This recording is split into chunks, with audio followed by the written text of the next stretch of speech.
ఇస్సాకులో ఉన్నటువంటి గొప్ప సుగుణం ఏంటంటే శాంతి పరుడండి. ఏంటది? శాంతి పరుడు. ఇంగ్లీష్లో హీ వాజ్ నాట్ క్వారల్సమ్. ఆయన జగడమాడేవాడు కాదు. కష్టజీవి. బావిలు తవ్విస్తూ ఉంటే మొదటి బావి తవ్విన తర్వాత శత్రువులు వచ్చి దాన్ని స్వాధీనం చేసుకున్నారు, ఆక్రమించుకున్నారు. ఆ తర్వాత రెండవ బావి తవ్వారు. రెండవ బావి తవ్విన తర్వాత మళ్ళీ వచ్చి ఆక్రమించుకున్నారు. వింటున్నారా అండి? మళ్ళీ వచ్చి ఆక్రమించుకున్నారు. అంటే ఎంత బాధపడాలి. బావి తవ్వడం అంటే సామాన్య కూర వండినట్టు కాదు, అన్నం వండినట్టు కాదు, లేకపోతే ఒక గంట 2 గంటల పని కాదు. అది బావి తవ్వడం అంటే it takes a long time even if many people are working together. అంత కష్టపడి బావి తవ్వడం ఒక ఎత్తు అయితే, మంచి నీరు పడ్డది. ఆ కాలంలో ఎడారిలో నీరు పడడం అంటే ఎంత గొప్ప విషయం.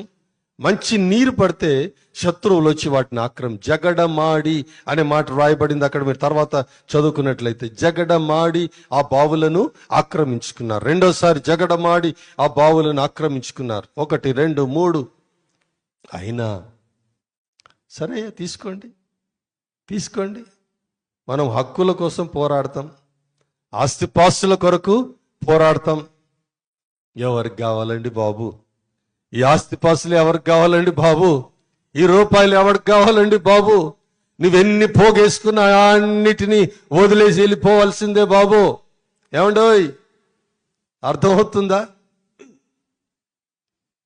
ఆస్తిపాస్తుల కొరకు అన్నదమ్ములు చంపుకోవడం, ఆస్తిపాస్తుల కొరకు తల్లిదండ్రులను ద్వేషించడం, ఆస్తి సరిగ్గా ఇవ్వలేదని, సరిగ్గా పంచలేదని విపరీతంగా తల్లిదండ్రుల మీద ద్వేషం పెట్టుకోవడం, ఇవన్నీ ఈ లోకంలో మనం చూస్తూ ఉన్నాం.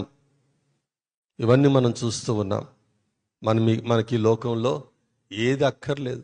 ఎవడైనా బాగా తయారు చేసుకున్న తర్వాత వచ్చి తీసుకెళ్ళిపోయాడు అనుకోండి, బాధపడకండి. ఇస్సాకు ఇచ్చేశాడు, రెండోసారి ఇచ్చేశాడు.